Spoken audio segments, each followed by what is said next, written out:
Drop the, just Facebook.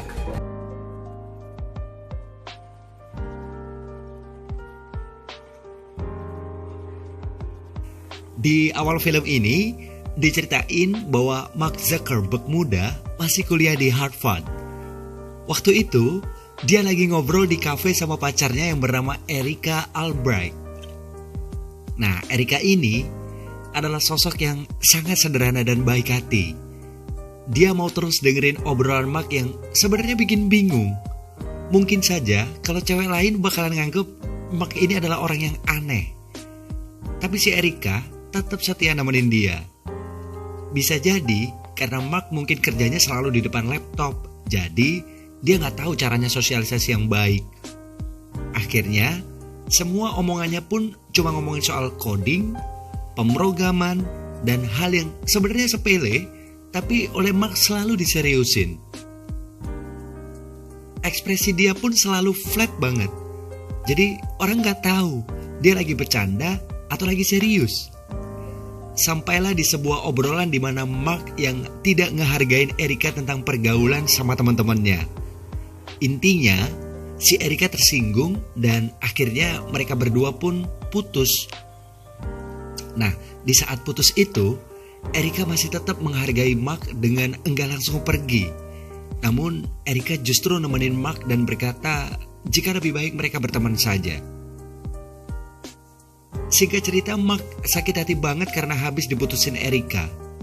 Dia lalu lari pulang ke asramanya di Harvard dan dia pun lalu ngeblok atau nulis di blognya. Dia menulis tentang semua kejelekan Erika di blog. Mulai hal yang paling private, kita sebut seperti ukuran bra yang kecil, hingga ngatain si Erika itu jablay dan masih banyak lagi yang lainnya. Sambil mabuk, Mark terus-terusan ngeluapin rasa sakitnya itu di tulisan blognya. Nah, di sini digambarkan juga saat dia lagi kesel atau marah, justru otaknya si Mark ini langsung aktif dan bisa dapetin ide-ide yang brilian.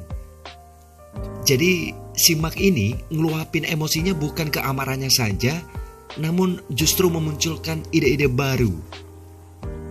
Singkat cerita, Mark tiba-tiba dapat ide bikin sebuah situs bernama facemask.com. Sebuah situs untuk mereview setiap cewek di kampusnya berdasarkan keseksiannya. Lalu tiba-tiba datanglah sahabat setia Mark, yaitu Eduardo. Awalnya Eduardo itu datang setelah dia ngebaca tulisan blognya Mark. Dia tahu kalau Mark habis diputusin pacarnya, yaitu Erika. Niat awal Eduardo awalnya untuk menghibur Mark. Tapi saat Eduardo datang, dia malah diminta Mark untuk bantu bikin project facemask.com-nya itu. Eduardo awalnya ragu, karena itu berarti melanggar hukum, karena termasuk pencemaran nama baik, dan pasti nanti bakalan dimusuhin sama semua cewek di kampus. Setelah beberapa saat negosiasi, akhirnya Eduardo mau bantu, bahkan dia ngasih ke Mark algoritma buat ngeranking cewek-cewek itu. Di sini bisa dibilang semuanya pada jago IT, mengingat mereka sekolah di Harvard dan ambil pendidikan jurusan IT. Mark, Eduardo, dan 2 orang teman sekamarnya itu pun lalu mulai ngumpulin foto-foto cewek dengan cara ngehack situs kampusnya sendiri, yaitu Harvard. Gokil. Intinya, nanti akan ada 2 foto cewek, lalu pengunjung bisa menilai kedua cewek itu mana yang lebih seksi. Kurang lebih seperti itu cara kerjanya. Lalu setelah situs itu di-launching, malam itu pun situs tersebut langsung booming dan bisa ngedapetin 2.200 pengunjung cuma dalam waktu 2 jam. Seisi kampus pun heboh dan cowok-cowok di sana bersemangat banget milih-milihin foto-foto setiap cewek di situs ini. Singkat cerita, sampailah di mana si Erika yang tidak lain adalah mantan pacarnya Mark ngebaca tulisan blognya Mark, dan dia pun akhirnya nangis ngebaca tulisan Mark yang udah ngejelek-jelekin dia. Bahkan malam itu, hampir semua orang jadi ikut ngeledekin si Erika. Sementara itu, di sisi lain cewek-cewek lain pun juga ikut marah ke Mark, karena situs facemask.com-nya itu dinilai udah ngerendahin mereka. Akhirnya setelah malam itu, Mark jadi dimusuhin sama seluruh cewek di kampus Harvard. Mark pun kemudian dipanggil ke kantor Harvard untuk disidang karena udah ngehack situs dari kampus Harvard. Namun di sidang itu, Mark bukannya minta maaf, malah justru bangga karena dia berhasil ngehack situs sekelas Harvard. Mark pun berkata, berkat dia sekarang Harvard jadi tahu bahwa situs mereka ternyata nggak aman dan harusnya justru Mark malah dapat penghargaan. Akhirnya Mark dihukum selama 6 bulan masa percobaan dan kalau dia ngulangin lagi, maka dia bakal dikeluarin dari sekolah. Berita Mark itu lalu sampai ke telinga Cameron, Taylor, dan Diva. 3 orang yang lagi bikin project bikin situs online sosial media bernama Harvard Connection. Singkat cerita, mereka berempat pun ngobrol dan saling sharing. Mark juga cerita, dulu waktu SMA dia pernah nyiptain sebuah aplikasi musik dan aplikasi itu diberikan cuma-cuma ke Microsoft secara gratis. Mereka bertiga pun ngejelasin ke Mark tentang ide mereka.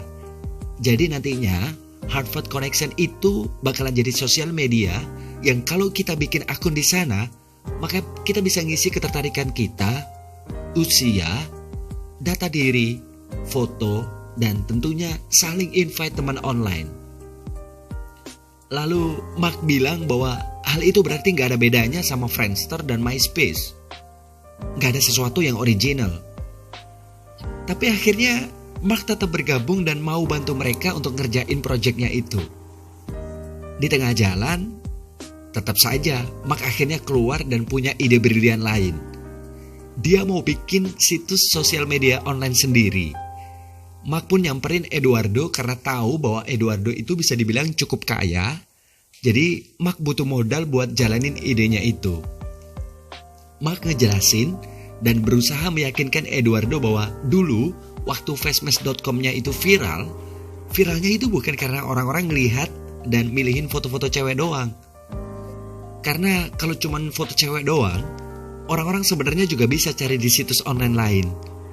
Tapi yang bikin orang-orang itu suka di fastmatch.com-nya itu adalah foto cewek-cewek di fastmatch.com itu tidak lain adalah orang-orang yang mereka kenal di sekitar mereka.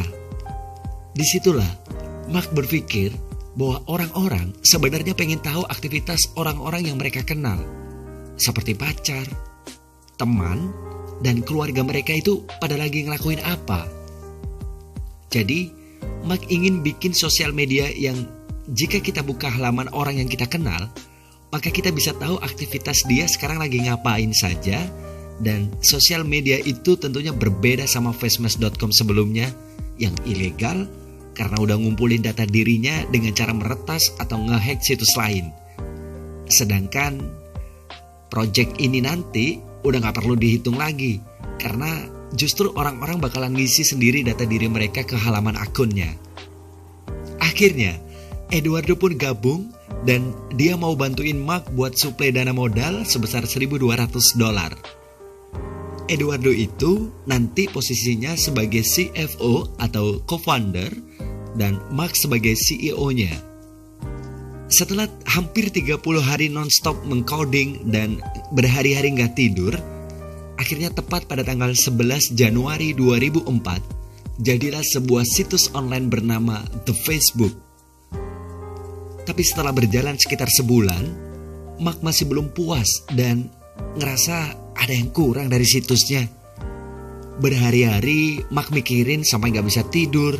Dan akhirnya ada teman kampusnya Mark yang waktu itu lagi nyamperin Mark dan nanya soal cewek di kelasnya bernama Stephanie. Dia bertanya, apakah Stephanie itu udah punya pacar atau masih single? Dan kalau seandainya masih single, apakah dia lagi nyari pacar atau emang lagi gak mau pacaran? Mendengar itu, Mark pun langsung kaget dan dia yang waktu itu lagi pusing akhirnya nemuin apa yang selama ini dirasa kurang. Singkat cerita, hal yang kurang itu adalah tanda dari status orang-orang para pengguna sosial media. Apakah mereka punya pacar atau single? Nah, dari hal itulah Mark terinspirasi buat ngerjain di halaman akunnya, yaitu kolom pilihan status. Jadi semua cowok di dunia ini yang lagi suka sama seorang cewek, maka dia bisa ngelihat di halaman The Facebook cewek itu dan lihat statusnya single atau udah punya pacar. Dan setelah semua itu, akhirnya Mark merasa semua komponen di situs The Facebook itu pun udah sempurna. Setelah berhari-hari gak tidur, akhirnya situs The Facebook berhasil dirilis dan resmi di-launching. Singkat cerita, situs The Facebook itu langsung viral dan hampir semua orang di Hartford pada make. Saking terkenalnya, sampai ada bahasa gaul baru waktu itu, yaitu Facebook saya. Kalau dulu, orang baru kenal bilang jangan lupa ngubungin saya SMS saya atau email saya. Nah, sekarang orang pada bilang jangan lupa Facebook saya ya. Selanjutnya, Mark dan Eduardo pun terkenal dan di setiap jalan atau di suatu acara selalu saja ada orang yang nyapa mereka berdua dan bilang bahwa mereka itu ngefans. Bahkan ada 2 orang cewek yang bisa dibilang agresif, dan saking ngefansnya itu 2 cewek sampai maksa mereka berdua untuk ngajakin ke toilet buat mantap-mantap. Oke, lalu di sebuah restoran Mark gak sengaja ngelihat mantan pacarnya yaitu Erica.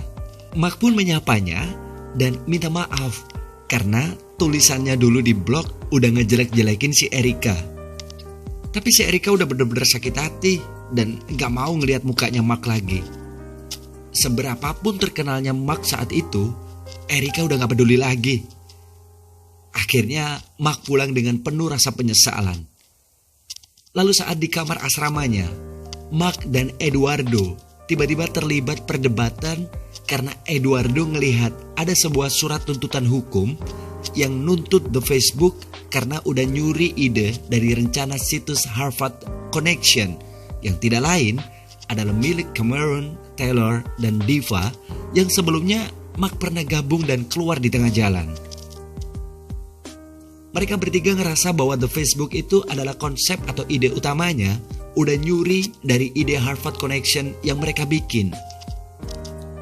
Eduardo sempat marah dan ngejelasin bahwa sebagai teman harusnya Mark selalu ngasih tahu dia kalau ada masalah apa-apa, karena tentunya Eduardo akan selalu ada buat bantuin Mark di setiap masalah yang dihadapi.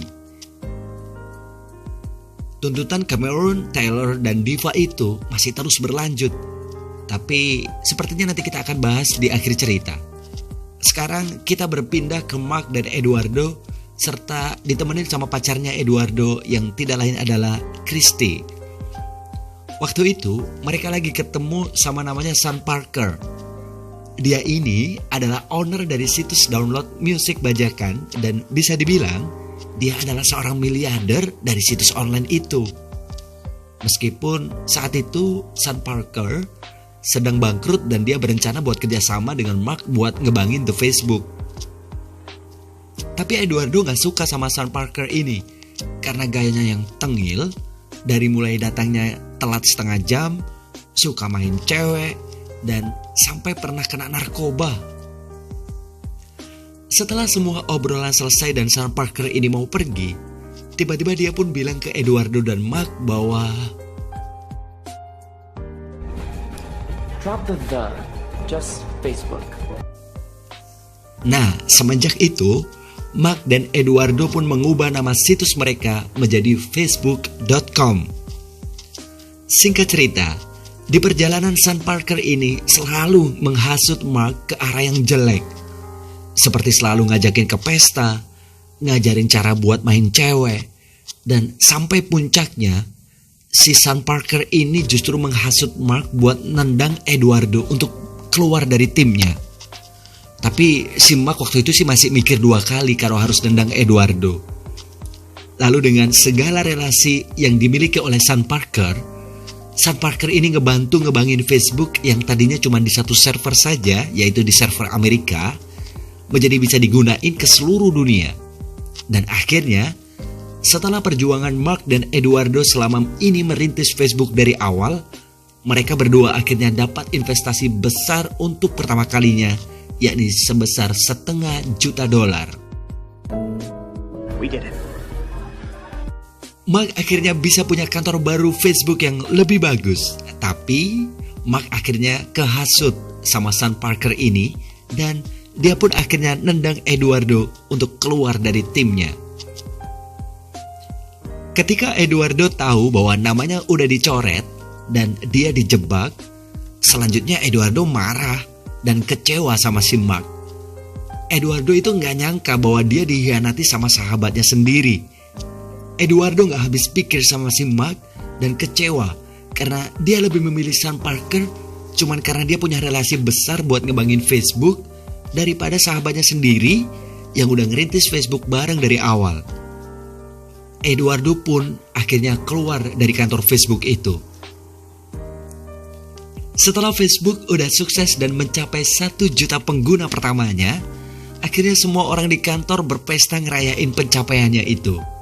Namun, Mark justru ngerasa kayak ada sesuatu yang hilang semenjak Eduardo pergi. Dia ngerasa gak bahagia, padahal cita-citanya udah sukses dan terwujud. Sampailah tiba di saat malam harinya, saat semua lagi berpesta ngerayain pesta perayaan 1 juta pengguna itu, tapi Mark gak ikut ke pesta.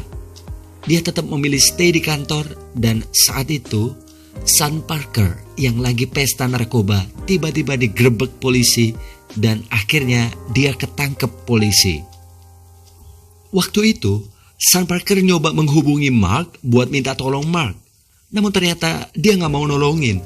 Dan justru dia nendang Sean Parker ini buat keluar juga dari timnya.